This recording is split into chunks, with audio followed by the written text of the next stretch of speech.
Šta znači zadnja odluka Kristijana Šmita kako se bira federalna vlada? Ne trebaju više troje. Dvoje se dogovore, imamo premijera. Šmit im je ukinuo u Domu naroda ono vitalni interes i drugo. Nema više foliranja. Probosanske stranke imaju laganu većinu na federaciji.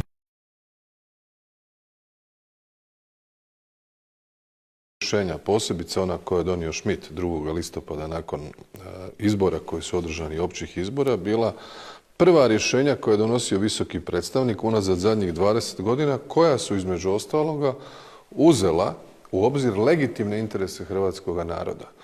Lider HDZ-a BiH Dragan Čović nakon sjednice stranačkog predsjedništva u Mostaru pozdravio odluku visokog predstavnika Kristijana Šmita, tvrdeći da je to rješenje i dalje nepotpuno u pogledu izbora za predsjedništvo Bosne i Hercegovine.